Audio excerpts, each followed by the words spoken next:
Olá, pessoal, tudo bem com vocês?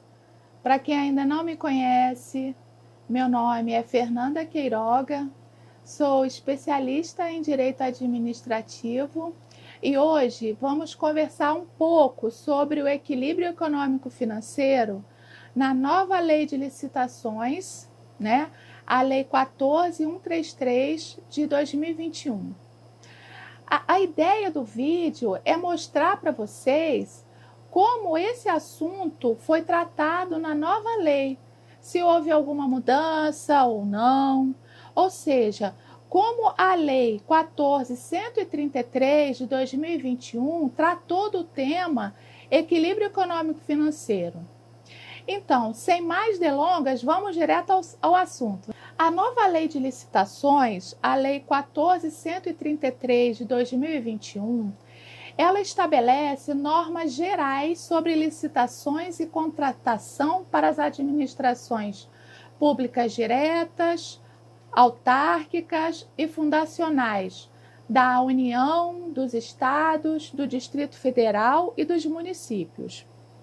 Ela traz na sua formação traços da Lei 8666 de 93, positivos e negativos, como também contornos da Lei do Pregão, a Lei 10.520 de 2002 e da Lei do RDC, a Lei 12.462 de 2011.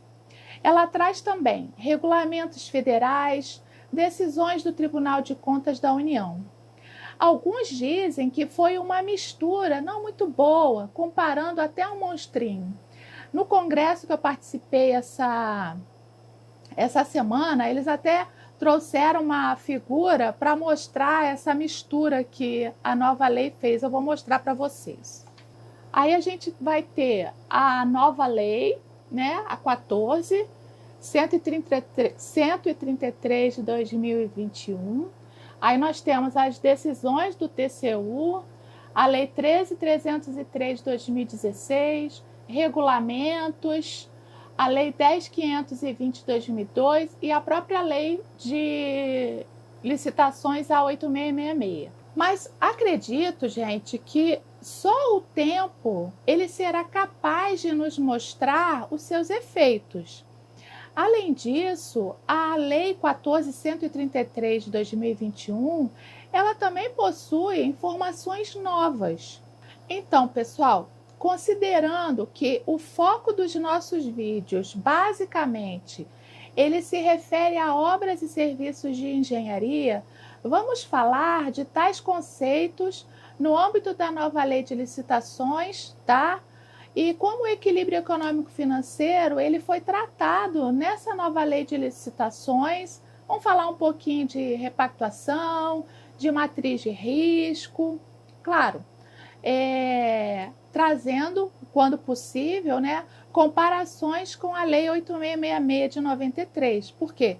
Porque, como eu falei no vídeo passado, a Lei 8666 de 93, ela ainda não foi revogada, né?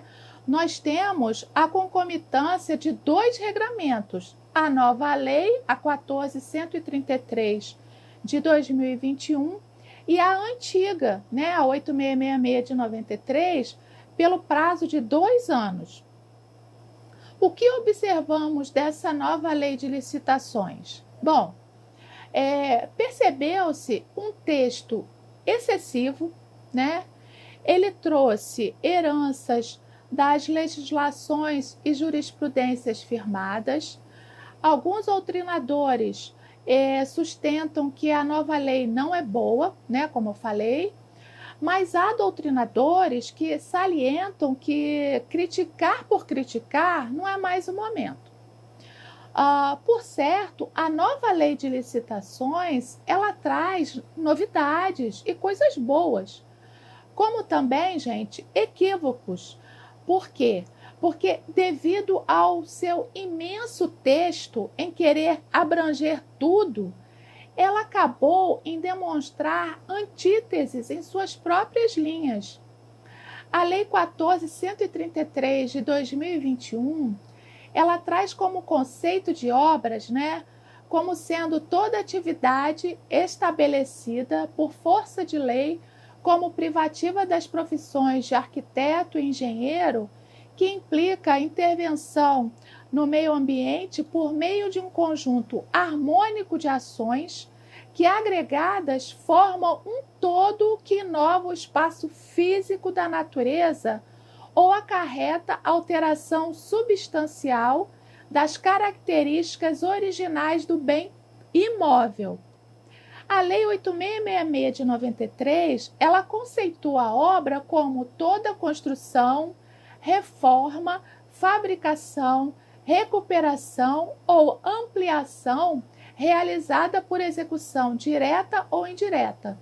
Observem que a nova lei, ela não elenca que tipo de atividade é obra, porém a define, de forma que caberá à doutrina e regulamentos, né, a serem elaborados pela a União e demais entes fazer essa ponderação, em especial no sentido de fazer a diferenciação com serviços de engenharia.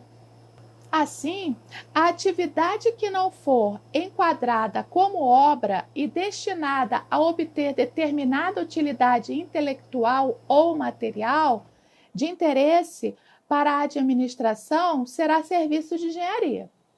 A nova Lei de Licitações, a Lei 14.133 de 2021, ela também classificou os serviços em comum e especial.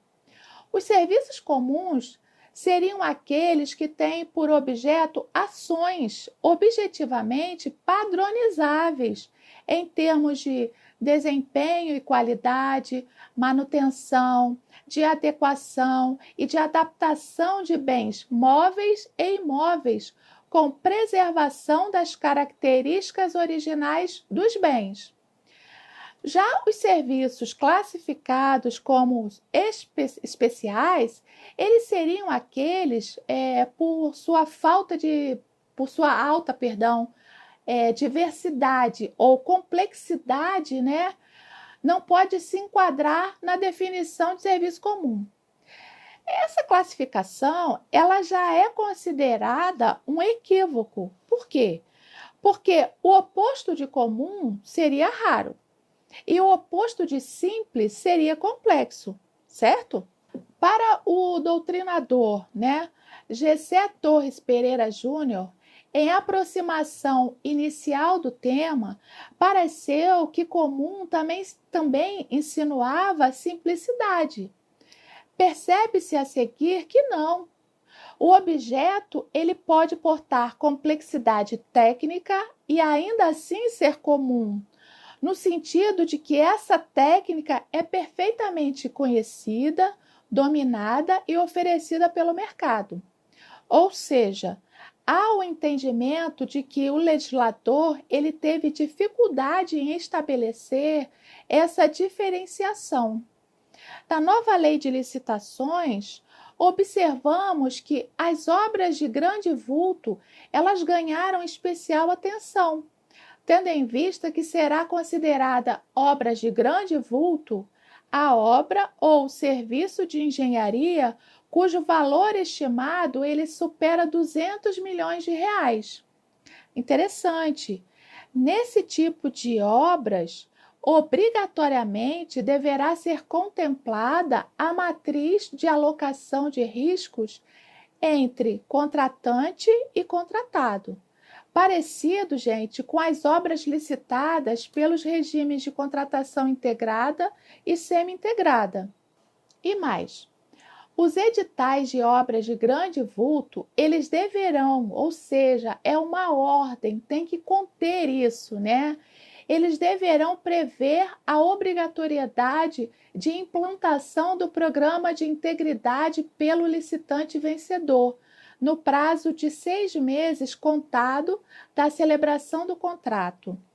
Pessoal, falar de programa de integridade, nós temos que observar o compliance, tá?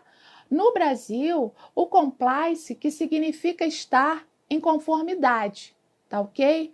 Na prática, o compliance, ele tem a função de proporcionar segurança e minimizar riscos de instituições e empresas, garantindo o cumprimento dos atos, regimentos, normas e leis estabelecidos interna e externamente.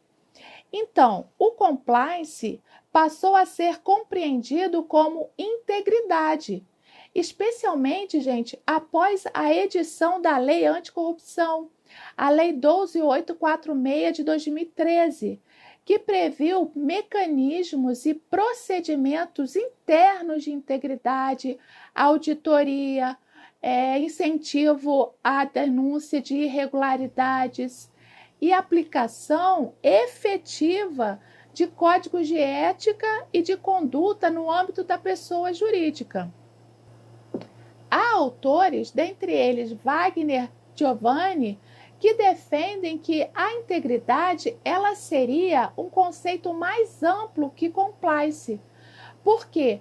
Porque compreenderia a percepção de se fazer o certo independentemente de normas e das leis.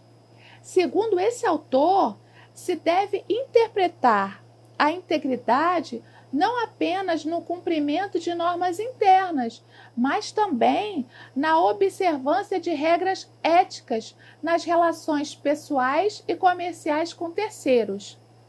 Notemos que a implantação obrigatória do programa de integridade se dá para as obras de grande vulto. E foi previsto a existência de programa de integridade, gente, como um dos critérios de desempate no julgamento de propostas.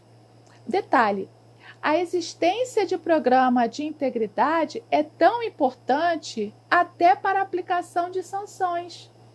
Então, há o entendimento de que as empresas que adotarem em suas condutas, valores e princípios de governança corporativa, incluindo aí programas de integridade, elas pendem a ser o quê? Beneficiadas. Por outro lado, a lei ela estimula a adoção de melhores práticas entre os licitantes, objetivando garantir o atendimento a normas que regem cada específica atividade contratada, aumentar a qualidade e a transparência da contratação, ao passo que diminui riscos da administração pública, da própria execução e do objeto contratado. Temos ainda questões relativas às garantias. Nas licitações de obras de grande vulto, poderá ser exigido a prestação de garantia na modalidade seguro-garantia, gente, em percentual equivalente até 30% do valor inicial do contrato, com cláusula de retomada, prevendo a obrigação de asseguradora, em caso de inadimplemento pelo contratado, assumir a execução e concluir o objeto do contrato.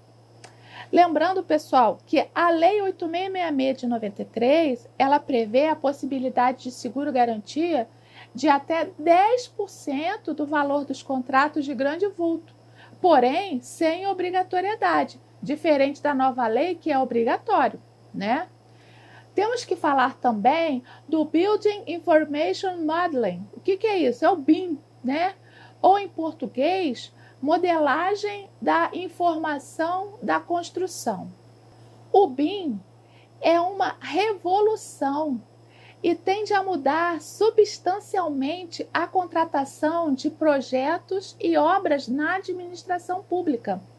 O Brasil ele já editou o Decreto 10.306 de 2020, que estabelece a utilização do BIM na execução direta ou indireta de obras e serviços de engenharia realizada pelos órgãos e pelas entidades da administração pública federal. Esse decreto, ele prevê a adoção do BIM de forma gradativa, com fases nos anos de 2021, 2024 e 2028. Existem estados como o do Paraná e do Rio de Janeiro que já possuem suas próprias estratégias. Os estados do Paraná e de Santa Catarina já dispõem, inclusive, de seus próprios cadernos de especificações técnicas para a contratação de projetos em BIM. E as questões ambientais, né? Qual o tratamento dado pela Lei 14.133 de 2021? São importantes para as obras de serviços de engenharia? Sim, gente, são importantes, né? Ela veio para acelerar a execução de obras e serviços de engenharia, né, com relação aos licenciamentos ambientais desses objetos, né? O que vai acontecer? Eles vão ter prioridade de tramitação nos órgãos e nas entidades integrantes do Sistema Nacional do Meio Ambiente, né, o SISNAMA, sendo orientado pelos princípios da celeridade, da cooperação, da economicidade e da eficiência. O edital poderá prever, olha que legal, poderá prever a responsabilidade do contratado pela obtenção do licenciamento ambiental. Hoje, essa atribuição, gente, ela é do órgão ou entidade, né? É o órgão que providencia a obtenção do licenciamento ambiental das obras. Temos também o estudo técnico preliminar, né, o ETP, que deverá conter a análise de possíveis impactos ambientais e as respectivas medidas mitigadoras. Gente, o ETP, ele é um dos documentos que faz parte da fase preparatória. Ele deve conter a demonstração da previsão da contratação no plano de contratações anuais, tá? Sempre que elaborado, né, de modo a indicar o seu alinhamento com o planejamento da administração. As licitações de obras e serviços de engenharia, elas devem respeitar especialmente normas relativas à disposição ambientalmente adequada, né, do quê? Dos resíduos sólidos gerados pelas obras contratadas. Por outro lado, tende a incentivar o uso de quê? De novas tecnologias que não sejam agressivas ao meio ambiente sob este aspecto dos resíduos.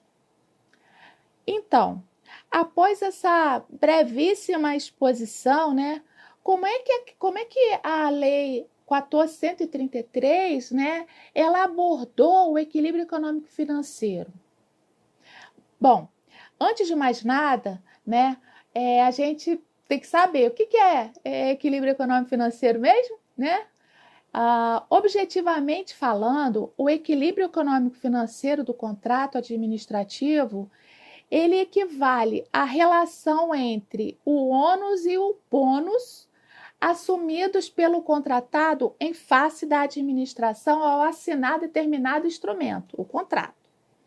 Em outras palavras, ele equipara-se à correlação entre os encargos e custos derivados do contrato e a remuneração ao final oferida pelo particular para o fornecimento de determinado produto ou serviço a um ente público.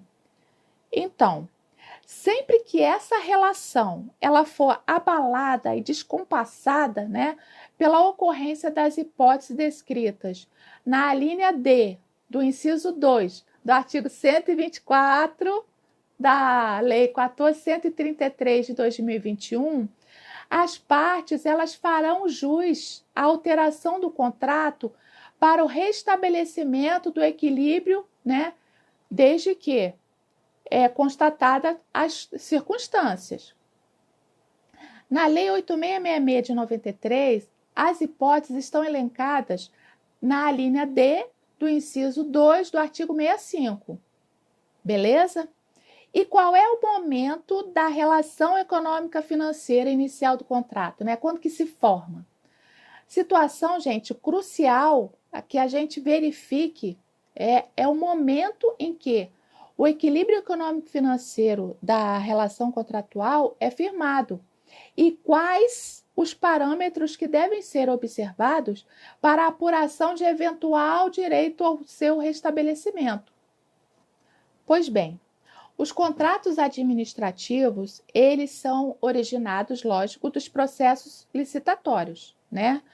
Lançados aos eventuais interessados em contratar com a administração, quando da publicação desse instrumento convocatório. Então, somente com a assinatura do contrato administrativo, o equilíbrio econômico-financeiro da relação contratual ele é estabelecido, até aí sem problema. Isso porque, gente, o instrumento convocatório ele é responsável por balizar tanto a elaboração do futuro instrumento contratual, como também as propostas ofertadas pelos licitantes interessados em contratar com a administração. Logo, é com base no instrumento convocatório que os licitantes podem analisar os custos e encargos da futura contratação e calcular, né, os preços que serão necessários para a remuneração, né, lhe seja lucrativa. Portanto, observem, embora a relação contratual seja selada pela assinatura do contrato, é com o aceite da proposta elaborada, né, com base no instrumento convocatório, que o equilíbrio econômico-financeiro dessa relação ele é estabelecido. E quais os fundamentos para o direito ao reequilíbrio econômico-financeiro do contrato? Isso não mudou. O direito à manutenção do equilíbrio econômico-financeiro do contrato, ele encontra amparo lá na Constituição, no inciso 21 do artigo 37, né? Que assegura o quê? A manutenção das condições efetivas das propostas oferecidas em licitações públicas. Na Lei 14.133 de 2021, a possibilidade de alteração do contrato administrativo para o restabelecimento de seu equilíbrio econômico-financeiro, ela está prevista, como eu já citei, lá na linha D, inciso 2 do artigo 124. Então, para que o contrato possa ser alterado em busca do reequilíbrio econômico-financeiro da relação, se faz necessária a ocorrência de fatos caracterizados como força maior, fortuito do príncipe, que nada mais é do que um ato lícito e extracontratual praticado pela administração que onera demasiadamente a execução do contrato, como o aumento de carga tributária, incidente na atividade objeto da contratação, por exemplo, ou quaisquer outros fatos imprevisíveis ou previsíveis de consequências incalculáveis que inviabilizem a execução desse contrato. Simplificando, para que os contratantes façam jus ao direito de restabelecer a equação econômica financeira, é indispensável a ocorrência de um fato imprevisível ou previsível de consequências incalculáveis que onere demasiadamente uma das partes, a ponto de que? De inviabilizar a execução do contrato tal como lhe foi firmado. O que a gente observou na Lei 14.133 de 2021? Percebeu-se, gente, certa simetria com o artigo 65, parágrafo 1º da 8666, visto que os contratos eles poderão ser alterados com as devidas justificativas por acordo entre as partes para restabelecer o equilíbrio econômico-financeiro inicial desse contrato em caso de força maior, caso fortuito, fato do príncipe ou em decorrência de fatos imprevisíveis ou previsíveis de consequências incalculáveis que inviabilizem a execução do contrato tal como pactuado. Aí vem, respeitada em qualquer caso a repartição objetiva de risco estabelecido no contrato. Isso a gente não tinha na 8666. Essa novidade trazida pela 14.133 de 2021 é que o equilíbrio econômico-financeiro também será restabelecido por acordo entre as partes nas contratações de obras e serviços de engenharia quando a execução for obstada, ou seja, impedida. Qual o motivo? Pelo atraso na conclusão de procedimentos de desapropriação, desocupação, servidão administrativa ou licenciamento ambiental por circunstâncias, gente, alheias ao contratado. Pessoal, essa questão trazida pela nova lei, ela é muito interessante porque agora nós temos o assunto disciplinado, tipificado. Antes havia uma discussão se procedimentos, relativos à desapropriação, licenciamento ambiental, eram ou não causas motivadoras do pedido de reequilíbrio econômico-financeiro. Agora, com a nova lei, ela expressamente determinou que, nesses casos, o equilíbrio ele será restabelecido.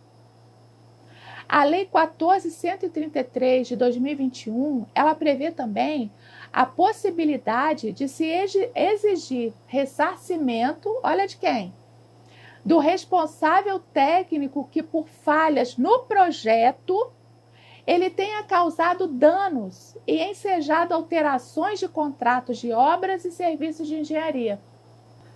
Temos a possibilidade de restabelecimento do equilíbrio econômico-financeiro inicial, caso haja alteração unilateral do contrato até que diminua, diminua, e não apenas aumente os encargos do contratado.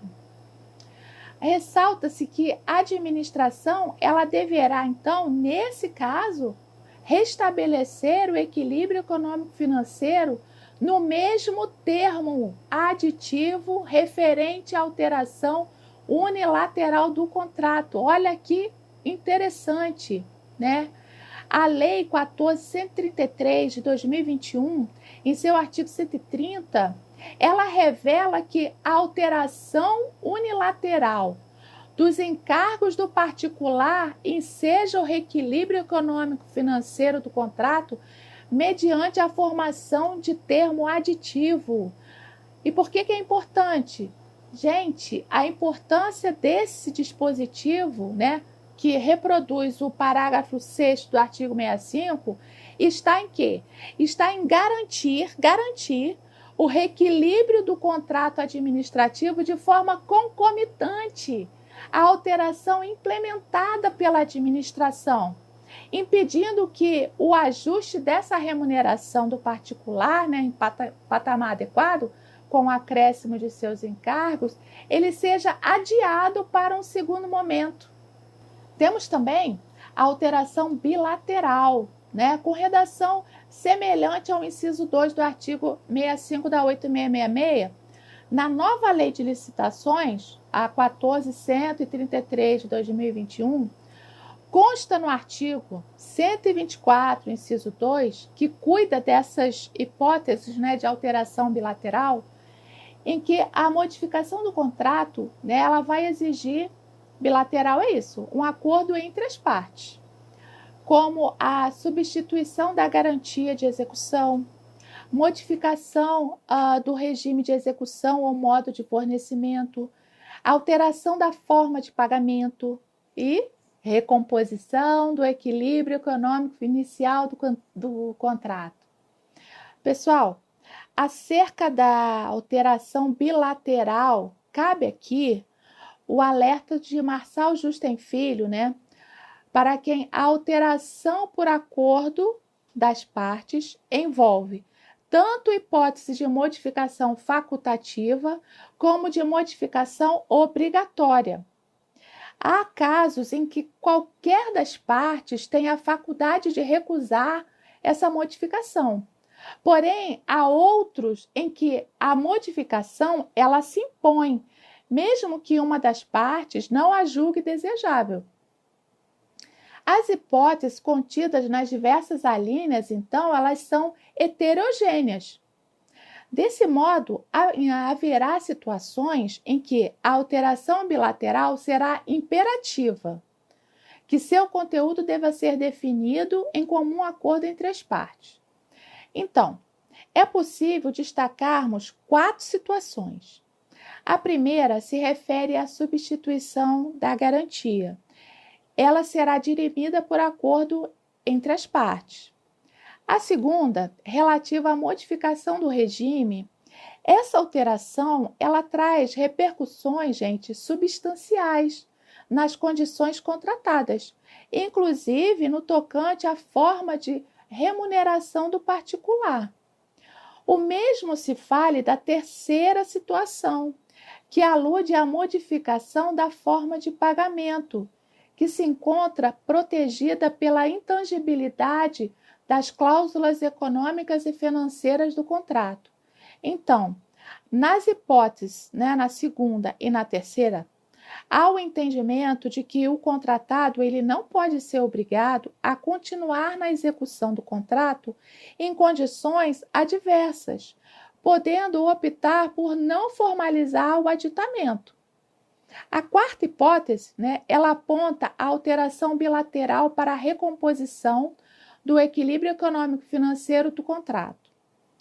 Observem que a nova lei de licitações, ela estabeleceu uma espécie de cláusula geral do reequilíbrio econômico-financeiro, que abarca diversas situações passíveis de alterar a relação originária entre os encargos e as vantagens do particular, quando a lei expressa que, em caso de força maior, caso fortuito, ou fato do príncipe, ou em decorrência de fatos imprevisíveis ou previsíveis de consequências incalculáveis que inviabilizem a execução do contrato tal como pactuado, respeitado, em qualquer caso, a repartição objetiva de risco estabelecida no contrato.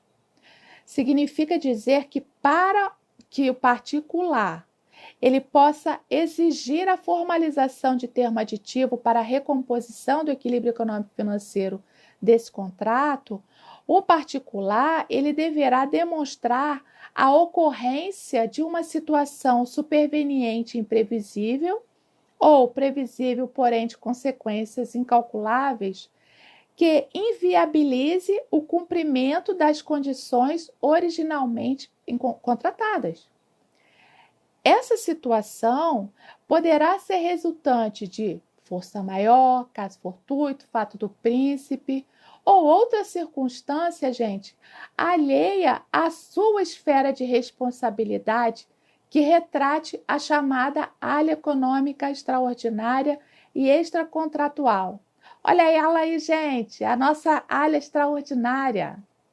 Então, observamos que, além da cláusula geral da alínea D, do inciso 2 do artigo 124 da Lei 14.133 de 2021, ela esclareceu situações específicas já contempladas na 8666, como também a hipótese de reequilíbrio mencionado lá no artigo 134 da Lei 14.133 de 2021. A gente vai ficar repetindo essa lei porque a gente tem que gravá-la na nossa cabeça. Então, o artigo 134 da Lei 14.133 de 2021, ele vai falar da criação ou extinção de tributos ou outros encargos legais de comprovada repercussão sobre a execução do contrato após a data da apresentação da proposta, sendo que essa hipótese, ela configura o quê? O fato do príncipe. A nova lei de licitações, ela também trata da repactuação em contratos de serviços continuados com dedicação exclusiva de mão de obra. Como nós vimos em vídeos anteriores, ela corresponde à área ordinária. E por que falar de repactuação aqui? Simples, nós vamos falar porque a repactuação ela é um instrumento que visa a manutenção do equilíbrio econômico-financeiro do contrato, mediante a alteração da remuneração do contratado para fazer frente a eventos periódicos que impactem diretamente nos custos da execução desses contratos, com o advento do acordo, convenção coletiva, dissídio coletivo, ao qual a proposta esteja vinculada. A repactuação, gente, ela ainda deve observar a periodicidade mínima de 1 ano, tá? E depende de quê? Depende do requerimento do particular. Pessoal, nós tivemos uma inovação, ela está lá no artigo 131 da Lei 14.133 de 2021, que garante que a extinção do contrato ela não configurará óbice para o reconhecimento do desequilíbrio econômico e financeiro e do pagamento da respectiva indenização a ser concedida por meio de termo indenizatório. Porém, contudo, entretanto, todavia, o parágrafo único desse artigo, ele submete o reconhecimento desse direito à formulação do requerimento ainda na vigência do contrato e antes da sua prorrogação, no caso de contratos de trato continuado. Há entendimentos de que essa condição, não seria razoável, visto que não há nenhum motivo juridicamente idôneo para restringir o direito à indenização pelo desequilíbrio econômico-financeiro à formulação do requerimento da vigência do contrato. O argumento de que é incoerente está no fato de representar, gente, uma restrição desproporcional à garantia da preservação do equilíbrio econômico-financeiro. A ideia de que tal dispositivo seria incompatível, gente, muitos argumentam, a incompatibilidade dessa situação com o inciso 21 do artigo 37 da nossa Constituição Federal.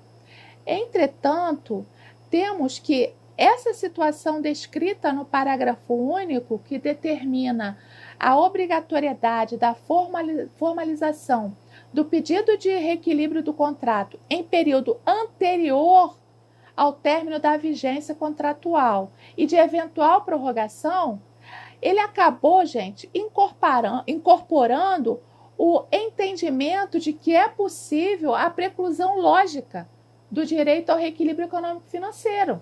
E o que seria a preclusão lógica? A preclusão lógica, ela está relacionada com a questão prática de adequação. Ela consiste na perda da faculdade de praticar um ato processual que seja incompatível com outro realizado anteriormente. Por exemplo, ingressar com pedido de reequilíbrio após o aditivo de prorrogação de prazo. Outro ponto que verificamos na nova lei de licitações está relacionado ao equilíbrio econômico-financeiro e à matriz de riscos, porque a Lei 14.133 de 2021, ela inovou em relação a 8666 de 93, ao antever a possibilidade do contrato estabelecer matriz de riscos para identificar e distribuir os riscos contratuais de acordo com a compatibilidade das obrigações das partes, a natureza dos riscos, o beneficiário das prestações a que se vincula, a capacidade para gerenciamento, atribuindo-se preferencialmente aos contratados os riscos com cobertura securitária. Temos a definição da matriz de riscos no artigo 6º, inciso 27 da Lei 14.133 de 2021, como sendo a cláusula contratual definidora de riscos e de responsabilidades entre as partes e caracterizadora do equilíbrio econômico-financeiro inicial do contrato em termos de ônus financeiro decorrente de eventos supervenientes à contratação.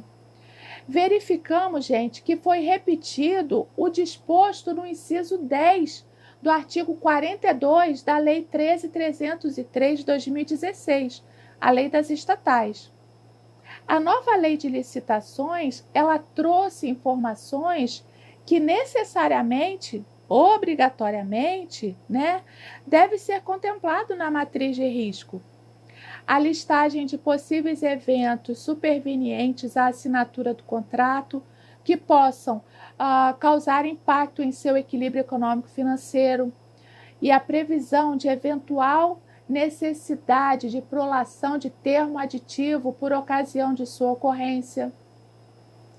No caso de obrigações de resultado, o estabelecimento das frações do objeto com relação às quais não haverá liberdade para os contratados inovarem em soluções metodológicas ou tecnológicas, devendo haver obrigação de aderência entre a execução e a solução pré-definida no anteprojeto ou no projeto básico, consideradas as características do regime de execução no caso de obras e serviços de engenharia.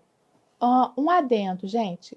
Obrigação de resultado tem como objetivo a realização de uma atividade que pretende alcançar um resultado claro e definido.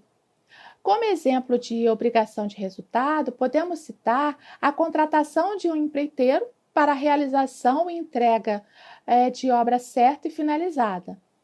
Nesse tipo de obrigação, se espera que o empreiteiro, devedor, ele cumpra, os meios necessários da melhor forma possível para garantir a entrega do objeto contratado, a obra finalizada. Voltando à matriz de riscos.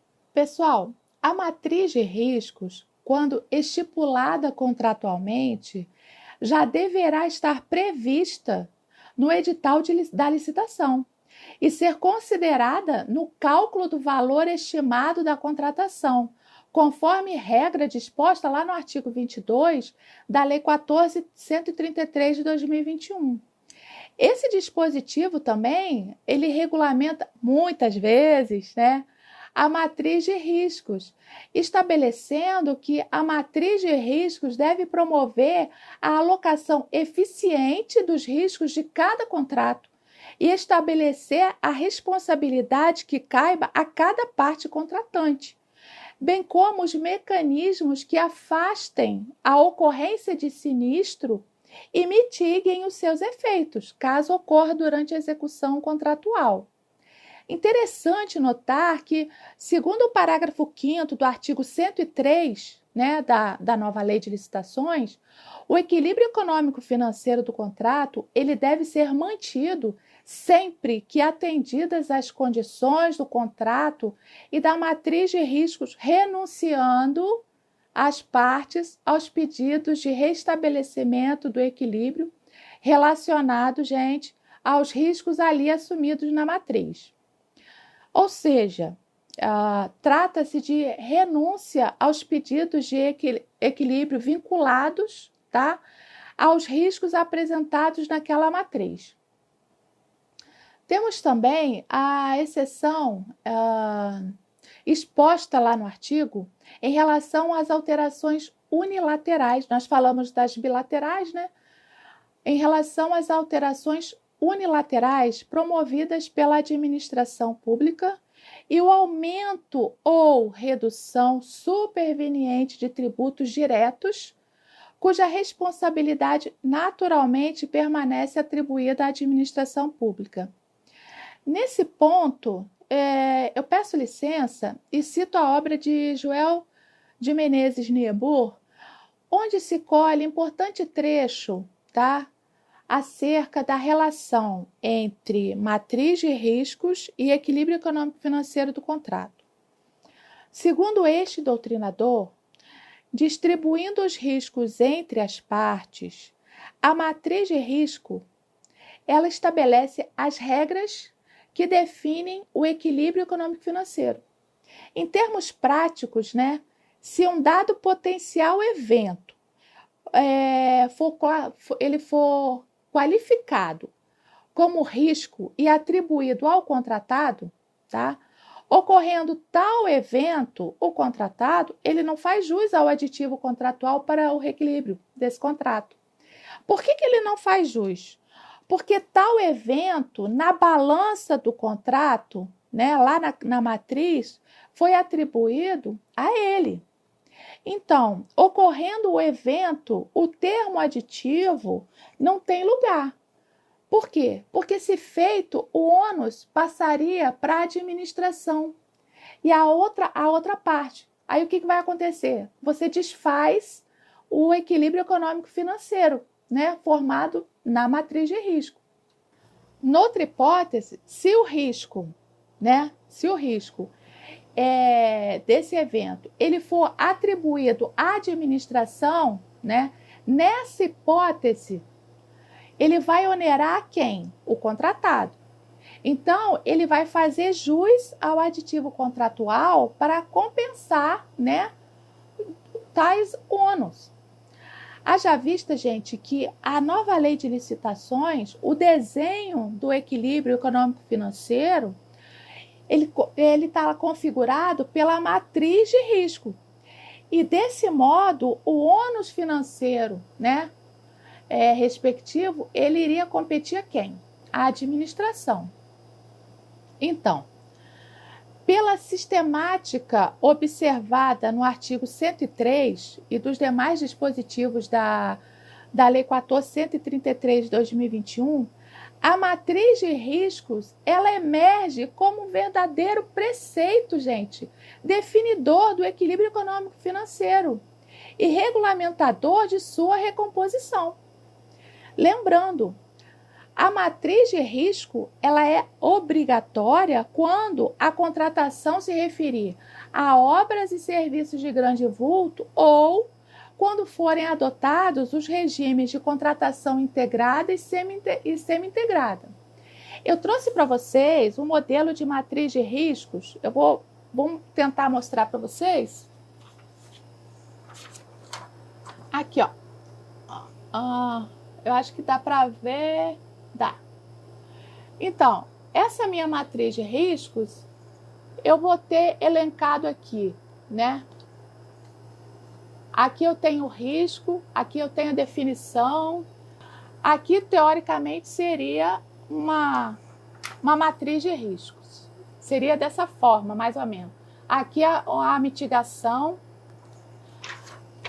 Aí eu trouxe uma outra interessante, por quê? Por que ela é interessante, né?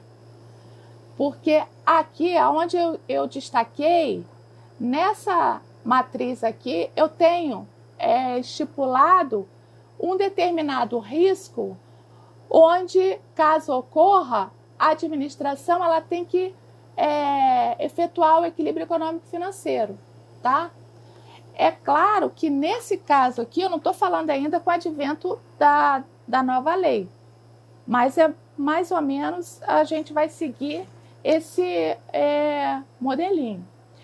Então, o que a gente percebe? A matriz de riscos, né, ela é uma inovação, gente, importantíssima, trazida pela Lei 14.133, porque ela impacta pessoal diretamente nas questões relativas ao equilíbrio econômico-financeiro inicial desse contrato. E, em razão disso, ela merece grande atenção da nossa parte. Por certo, essa disciplina ela não conflita com o princípio do equilíbrio econômico-financeiro, porque a alocação dos riscos, né, assentada, né, de antemão no edital de licitação, ela está contemplada dentre as constituições efetivas da proposta, protegida por quem? Né, pela Constituição, lá no artigo 37, inciso 21. Diante do que falamos, né, nós percebemos que ocorreram mudanças significativas, sim, no trato do equilíbrio econômico-financeiro. Houve a inserção de entendimentos jurisprudenciais na nova lei, como a renúncia e a preclusão lógica, a importância da matriz de riscos, principalmente nas obras de grande vulto. Entretanto, o que temos pela frente, pessoal, são desafios à aplicação desse novo diploma, porque existem pontos tratados na nova lei de licitações que já estão gerando discussões, como, por exemplo, a renúncia tácita, né, que nós comentamos tratada lá no parágrafo 5º do artigo 103 da Lei 14.133 de 2021, em razão do disposto lá no artigo 114 do Código Civil Brasileiro, em que os negócios jurídicos benéficos e a renúncia devem ser interpretados estritamente. E por que há essa discussão? Porque, gente, cuida-se de um princípio geral do direito brasileiro, aplicável também ao direito público, que significa que, em qualquer caso, eventual renúncia ao reequilíbrio deve ser expressa e interpretada de maneira restritiva, de forma que o silêncio do particular não deveria ser interpretado como uma renúncia. Então, eu só tenho a dizer para vocês que ocorreram mudanças significativas, sim, mas que apontar se é melhor ou pior que a 8666 ainda não é possível. O fato é que a nova lei de licitações e contratos, a Lei 14.133 de 2021, ela acabou de nascer, ela está com 17 dias de vigência, sendo muito incipiente para dizermos que vai ser desse ou daquele jeito.